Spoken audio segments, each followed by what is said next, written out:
Hello friends, मैं chartered accountant वासव शाह मेरे ये यूट्यूब चैनल पे आप सबका बहुत बहुत स्वागत कर रहा हूँ।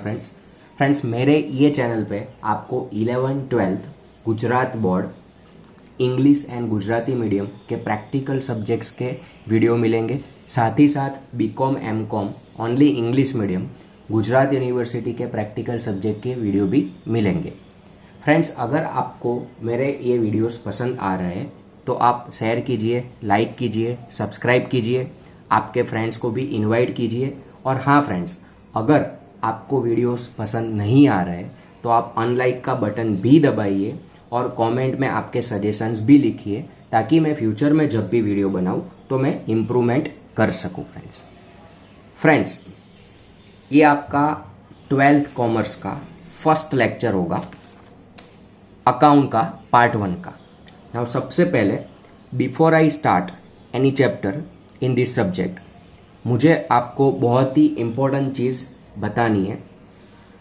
फ्रेंड्स, ये जो 12th स्टैंडर्ड की एग्ज़ाम का रिजल्ट होगा वो आपकी डायरेक्शन, आपके फ्यूचर की डायरेक्शन बदल देगा। फ्रेंड्स, जी हाँ फ्रेंड्स, आपको डिग्री मिल जाएगी, बाद में आपको कोई नहीं पूछेगा कि भाई 12th में कितने परसेंटेज थे, बट अच्छे लाइन सिलेक्ट करने के लिए, अच्छे लोगों के बीच में जाने के लिए, अपना फ्यूचर अच्छा बनाने के लिए आपको 12th में बहुत अच्छे से पढ़ाई करनी पड़ेगी। फ्रेंड्स, अगर 12th का रिजल्ट आपका अच्छा आता है, सब लोग तो रैंकर्स नहीं बन सकते, बट अगर 75 to 80% आपके आते हैं, परसेंटेज फ्रेंड्स, नॉट परसेंटाइल, तो आप अच्छी लाइन सिलेक्ट कर सकते हो, अच्छे लोगों के बीच में जा सकते हो और आपका फ्यूचर अच्छा हो सकता है। ये बात अगर 12th में स्टार्टिंग में समझ में आ जाएगी तो फ्रेंड्स लाइफ कुछ अलग होगी। समझ में तो आएगा, बट अगर बाद में समझ में आएगा after completion of 12th exam या तो after getting admission in college, तब कोई काम का नहीं होगा। फ्रेंड्स, तो आपको फ्रॉम डे 1 अच्छे से पढ़ाई करनी है। आपका अभी जो ऑब्जेक्ट है वो 12th में मैक्सिमम परसेंटेज लाने का होना चाहिए, क्योंकि अच्छे परसेंटेज आएंगे फ्रेंड्स, तभी जाके आप अच्छी लाइन सिलेक्ट कर पाओगे। दूसरी बात कि आफ्टर 12th कॉमर्स आप कोई भी कोर्स सिलेक्ट करोगे, बीकॉम, बीबीए, बीसीए, वॉटएवर, तो वो सब की एडमिशन की प्रोसेस ऑनलाइन होती है। फ्रेंड्स, मतलब they will decide college depending on your result. अगर रिजल्ट अच्छा है तो अच्छी कॉलेज में एडमिशन मिलेगा, अगर रिजल्ट खराब है तो आपको प्रॉपर कॉलेज मिलेगी नहीं। अगर अच्छी कॉलेज में एडमिशन मिल रहा है फ्रेंड्स, तो आप अच्छे लोगों के बीच में जाओगे, आपका ग्रुप अच्छा बनेगा और फ्यूचर कुछ अलग होगा। बट अगर आप अच्छी कॉलेज में एडमिशन नहीं ले पाए तो आपका ग्रुप वो टाइप का होगा जहाँ पे कोई पढ़ने वाले लोग नहीं आते हैं, अमीर बाप की सब औलादे आती है, तो वहाँ पे आप अच्छे से पढ़ नहीं पाओगे। तो फ्रॉम डे 1 मैं आपको बता रहा हूँ कि अगर 12th में अच्छे परसेंटेज आएंगे तो फ्यूचर फ्रेंड्स कुछ अलग होगा। नाउ आज हम स्टार्ट करने जा रहे हैं chapter number 3, that is goodwill.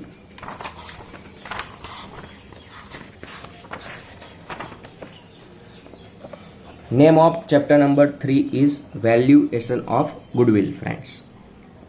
Okay, now before I start this chapter, सबसे पहले मैं आपको बता दूं कि बोर्ड की एग्जाम में ये चैप्टर में से कितने मार्क्स का पूछते हैं और कौन से स्टाइल में पूछते हैं। फ्रेंड्स, तो आपको नोट डाउन करके रखना है। फ्रेंड्स, जैसे मैं यहाँ पे हेडिंग के ऊपर लिख रहा हूँ वैसे ही आप अपनी बुक में भी लिख देना। 1 मार्क का एक एमसीक्यू पूछेंगे, 1 मार्क का एक 1 लाइनर पूछेंगे एंड 4 मार्क का आइदर एक सम आएगा या तो दे में ask you theory. In this way total weightage of this chapter in your board exam is 6 marks. 6 mark का ये चैप्टर है फ्रेंड्स। नाउ सबसे पहले गुडविल, तो आपने 11th में ये वर्ड सुना है और आपको 11th में इतना ही समझाया गया है कि गुडविल मीन्स इनटेंजिबल एसेट्स। जिसको हम देख नहीं सकते, जिसको हम टच नहीं कर सकते फ्रेंड्स, राइट। ओके, नाउ यहाँ पे 12th में हमें डिटेल में समझना है कि गुडविल क्या है। गुडविल के कैलकुलेशन की मेथड्स हमें समझनी है। 4 मेथड्स है हमारे सिलेबस में फ्रेंड्स। चैप्टर इतना लंबा नहीं है, चैप्टर बहुत ही इंटरेस्टिंग है। तो मैं स्टार्ट करने जा रहा हूँ वैल्यूएशन ऑफ गुडविल। 6 मार्क का आपको पूछने वाले हैं बोर्ड की एग्जाम में। Introduction, in practical reconstruction of partnership firm. Now reconstruction क्या है वो हमें बाद में समझना है। As per the circumstances, assets and liabilities are revalued at the time of reconstruction of partnership. Assets and liability are revalued. Friends, revalued तो अगर हम अलग करें वर्ड को, री मतलब फिर से, वैल्यूएशन मतलब फिर से वैल्यू निकालना। तो जब भी रिकंस्ट्रक्शन होता है, रिकंस्ट्रक्शन का मीनिंग बाद में समझना है फ्रेंड्स। रिकंस्ट्रक्शन होता है तब एसेट्स एंड लायबिलिटी का रीवैल्यूएशन किया जाता है friends, right. Issue of valuation of goodwill is taken place with revaluation of assets and liabilities. तो जब हम असेट्स एंड लायबिलिटीज का रीवैल्यूएशन करते हैं तो गुडविल भी एक एसेट्स ही है फ्रेंड्स, तो गुडविल का वैल्यूएशन भी हमें करना पड़ेगा। In this chapter we will study about goodwill and its several aspect. हमें ये चैप्टर में गुडविल क्या है, कौन से फैक्टर्स गुडविल को अफेक्ट कर रहे हैं, वैल्यूएशन क्यों करना है, वैल्यूएशन कैसे करना है, वो हमें ये समझना है friends.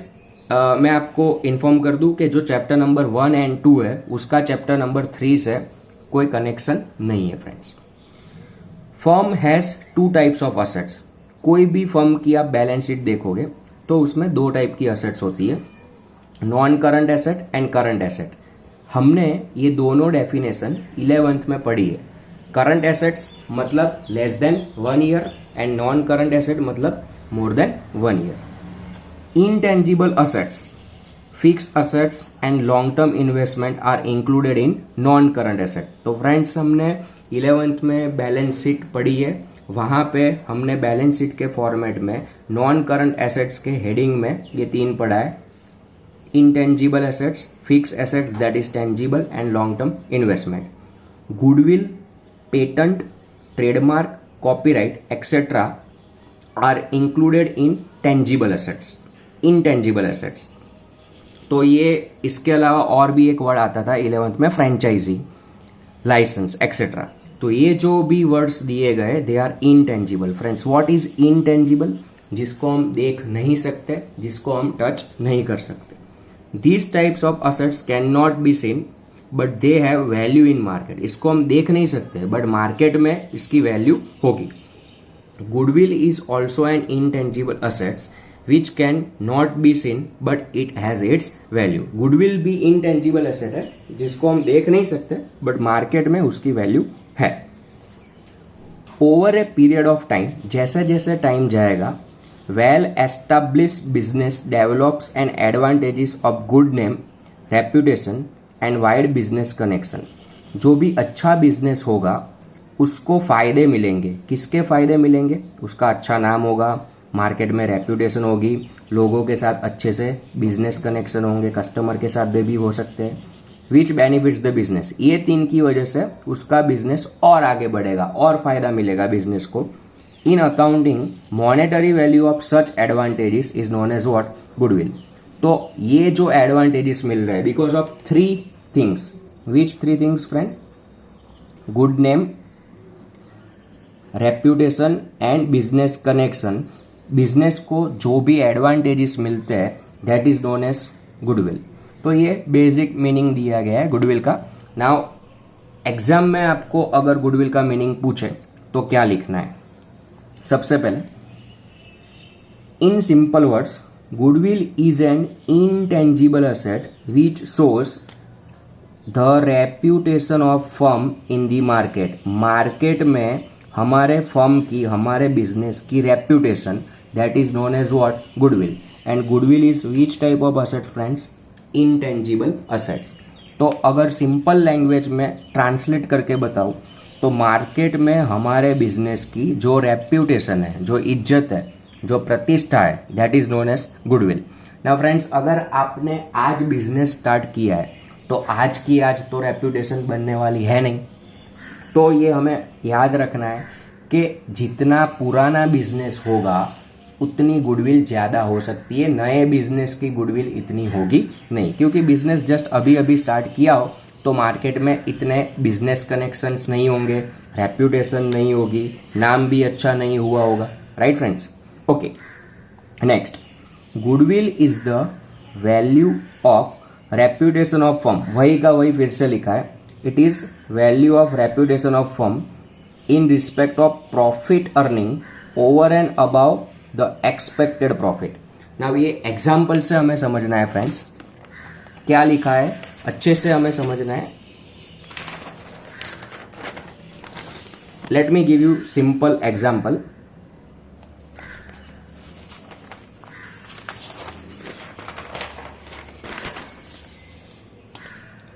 Let's say Mr. A, Mr. B and Mr. C, they are friends and they have started separate business। तीनों ने अपना अलग अलग बिजनेस स्टार्ट किया है। बिजनेस स्टार्ट किया है, let's say example provision store start किया है। तीनों ने एक ही जगह पे, एक ही फ्लोर पे, एक ही कॉम्प्लेक्स पे प्रोविजन स्टोर स्टार्ट किया हुआ है। तीनों का बिजनेस अलग अलग है। तो ए एक महीने में 25,000 कमा रहा है, बी भी 25,000 कमा रहा है, but she is earning 35,000 in month. तीनों ने सेम जगह पे, सेम टाइप का, सेम एड्रेस पे बिजनेस स्टार्ट किया है, तो ऑब्वियसली तीनों का प्रॉफिट ऑलमोस्ट सेम होना चाहिए। ए एंड बी 25,000 मंथली कमा रहा है, बट सी 35,000 कमा रहा है। तो फ्रेंड्स, यहाँ पे कौन ज्यादा कमा रहा है? मिस्टर सी। तो मिस्टर सी का जो बिजनेस है उसकी प्रॉफिट अर्न करने की capacity compare to A and B ज्यादा है। दैट्स वाई किसकी फर्म की गुडविल है फ्रेंड्स? सी की फर्म की गुडविल है। नाउ हम फिर से डेफिनेशन पढ़ेंगे। Reputation of firm in respect to profit earning. Profit earning के रिलेटेड जो रेप्यूटेशन है over and above the expected profit. तो ये एक्सपेक्टेड प्रॉफिट मतलब क्या फ्रेंड्स? अगर ये जगह पे कोई भी बंदा बिजनेस स्टार्ट करेगा तो वो मंथली कितना कमा सकता है? 25 कमा सकता है, 25,000। बट सी के पास ऐसे कुछ एडवांटेजेस है तो वो एक्सपेक्टेड प्रॉफिट जो 25,000 है उससे ज्यादा कमा रहा है, तो दैट फर्म होल्ड्स गुडविल, मतलब इसकी मार्केट में रेप्यूटेशन है। अगर एकदम सिंपल वर्ड में बताऊं तो सेम टाइप का जो लोग बिजनेस कर रहे हैं उसमें जो ज्यादा कमा रहा है उसकी बिजनेस में, मार्केट में गुडविल है। A firm has goodwill which has the capacity to earn more profit than common firm. जो फर्म का प्रॉफिट बाकी की कॉमन फर्म से ज्यादा है वो फर्म की गुडविल है। And it is due to, now a see, हमारे एग्जांपल में सी 35,000 क्यों कमा रहा है फ्रेंड्स?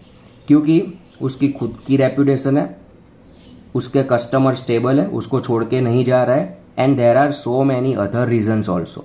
तो सी के पास ऐसे बहुत सारे एडवांटेजेस है जो ए एंड बी के पास नहीं है फ्रेंड्स। इसके लिए सी की गुडविल है।